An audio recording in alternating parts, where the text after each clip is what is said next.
বিশ্ববিদ্যালয় ছাত্র সংসদ নির্বাচন প্রসঙ্গ আরেকবার। ডাকসু নির্বাচনের প্রচার প্রচারণার খবর আমরা জানব। আমরা সহকর্মী আবুল কালাম আজাদের সাথে যুক্ত হতে চাই, যুক্ত হয়ে আরও বিস্তারিত জানতে চাই।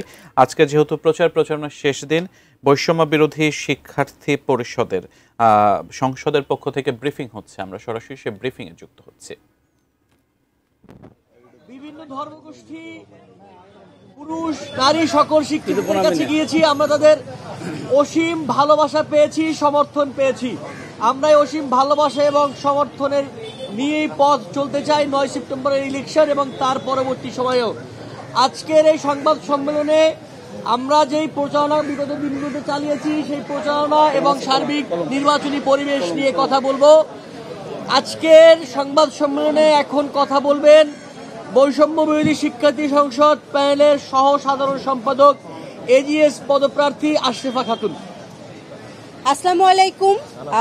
আমাদের অফিসিয়াল নির্বাচনী প্রচারণা আজকে থেকে শেষ হচ্ছে। আজকে রাত 11টা পর্যন্ত প্রচারণা চলবে।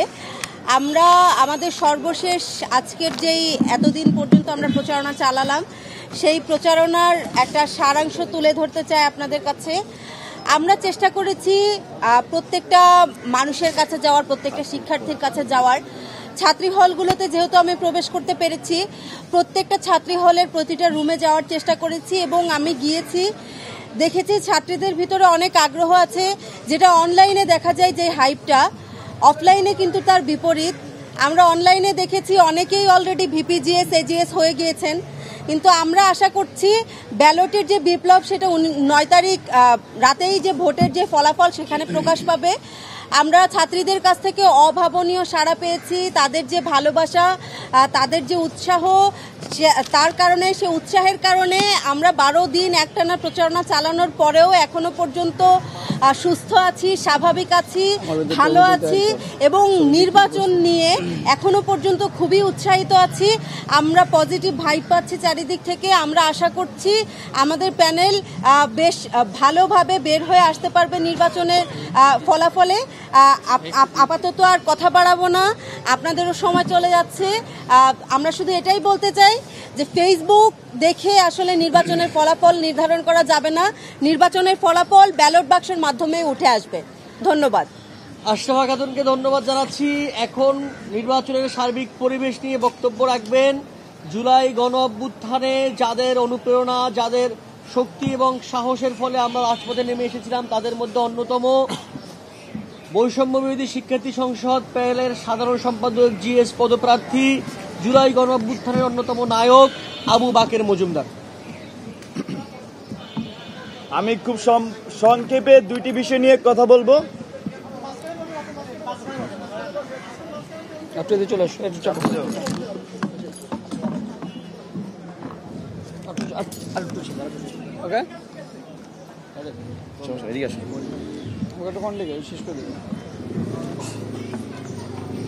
আসসালামু আলাইকুম। শুরুতে সাংবাদিক বন্ধু সহ যারা উপস্থিত আছেন সবাইকে ধন্যবাদ জানাচ্ছি। দুইটা বিষয় নিয়ে কথা বলবো। একটি হচ্ছে 9 সেপ্টেম্বরের নির্বাচনকে ঘিরে শঙ্কা, আর পাশাপাশি আচরণবিধি লঙ্ঘন এবং সারা দেশ থেকে কীভাবে এই নির্বাচনকে ইনফ্লুয়েন্স করছে সেই দুইটি বিষয়ে কথা বলবো। 9 সেপ্টেম্বরের যে ইলেকশন, সেই ইলেকশনকে ঘিরে শঙ্কা আমরা অনেক আগে জানিয়েছি।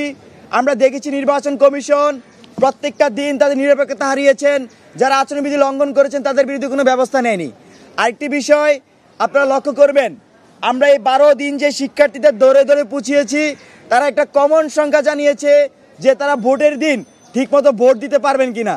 কারণ যে নির্বাচনের আমাদের যে কেন্দ্রগুলো বেশিরভাগ কেন্দ্রই শিক্ষার্থীদের অনুকূলে না। বিশেষ করে যেভাবে কেন্দ্র স্থাপন করা হয়েছে, আপনি কার্জনে দেখবেন একটা বিল্ডিংয়ে 3টা হলকে দেওয়া হয়েছে। এটা কোনোভাবেই যৌক্তিক না। এখানে আরও অনেকগুলো বিল্ডিং ভবন খালি ছিল, চাইলে সেগুলোতে দিতে পারতো। আপনারা দেখবেন বঙ্গমাতা কুয়েত মেট্রো হলকে দিয়েছে ঢাকা বিশ্ববিদ্যালয় ক্লাবে। আপনারা দেখবেন যে হলপাড়া হলগুলো দিয়েছে উদয়নে। আপনারা দেখবেন শামসুন্নাহর হলকে দেওয়া হয়েছে ইউলাইব স্কুলে। মানে উল্টাপাল্টা করে দিয়েছে যাতে শিক্ষার্থীরা ভোটে অংশগ্রহণ করতে না পারে। এটাই আমরা মনে করি যে বিশ্ববিদ্যালয়ের যে নির্বাচন কমিশন গঠন করেছে ইলেকশনের, তারা এখানে ইলেকশন ইঞ্জিনিয়ারিংয়ের মধ্যে জড়িত এবং শিক্ষার্থীরা আশঙ্কা করছে 9 সেপ্টেম্বরের ইলেকশনকে ঘিরে কোনো ধরনের ইঞ্জিনিয়ারিং হয় কিনা, শুধুমাত্র একটি গোষ্ঠীকে জিতানোর জন্য কেউ কাজ করছে কিনা, এই প্রশ্নটা প্রায় বেশিরভাগ শিক্ষার্থী আমাদেরকে করেছে।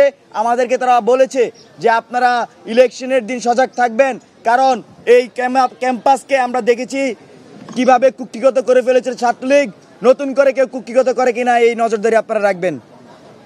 আর দ্বিতীয় যে বিষয়টি, ইতিমধ্যে ঢাকা বিশ্ববিদ্যালয়ে অসংখ্য শিক্ষার্থী অভিযোগ জানিয়েছেন, অসংখ্য শিক্ষার্থী তাদের ফেসবুকে জানিয়েছেন, স্ক্রিনশট তারা দিয়েছেন, তারা বলছেন